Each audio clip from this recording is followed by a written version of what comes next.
following episode contains interpretations based on ancient literary texts, modern archaeology, and scholarly theories that remain under academic debate. While all efforts are made to ensure accuracy and balance, Facts versus Legends and its host are not responsible for any disagreements, actions, or consequences resulting from the use or interpretation of this content. We encourage respectful discussion, fact-checking, and personal exploration of the topic. Hey everyone, Max here, and welcome to the Season 1 finale of Facts versus Legends. It's been an incredible journey separating fact from folklore, and I thought we'd end the season with one of history's most enduring tales of strategy, cunning, and mystery, the Trojan Horse. Was it a brilliant act of deception that ended the decade-long Trojan War, a misunderstood siege tactic, or just one of the greatest legends ever written? Let's separate the archaeology from the artistry.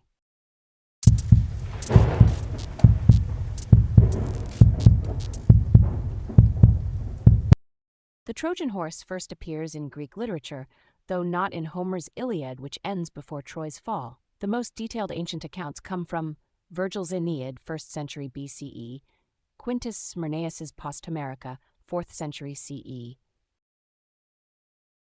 The story goes: the Greeks, unable to breach Troy's walls after 10 years, built an enormous wooden horse.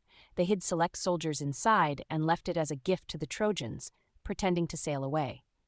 The Trojans brought the horse inside their city as a trophy. That night, the hidden Greeks emerged, opened the gates, and the Greek army, which had returned under cover of darkness, stormed the city.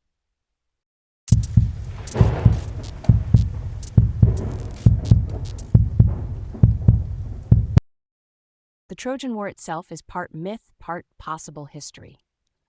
Archaeological excavations at Hisarlik in modern-day Turkey, believed to be ancient Troy, reveal multiple layers of settlement, one of which shows destruction around the 12th or 13th century BCE. While we have evidence of warfare during this period, we have no definitive proof of the exact events described in Greek epics.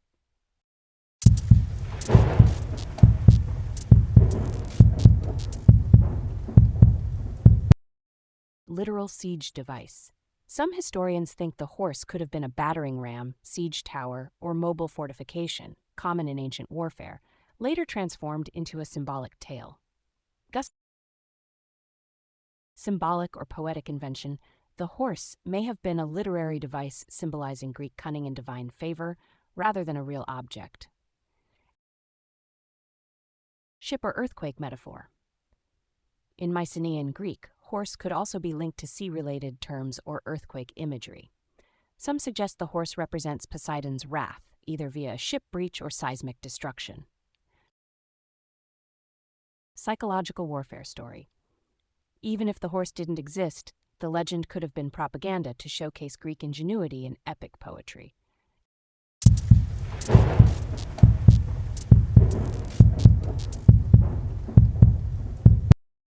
The Trojan horse has become shorthand for deception, from literature to cybersecurity.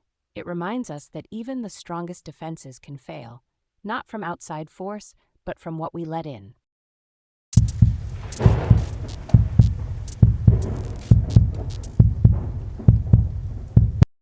Let's go over what we know.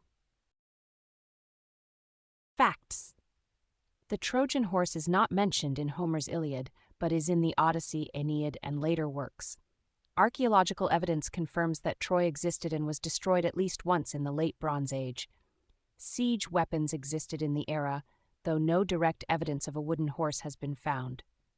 Hisarlik in modern Turkey is widely accepted as the site of ancient Troy. Legends. A massive wooden horse, large enough to hide dozens of soldiers.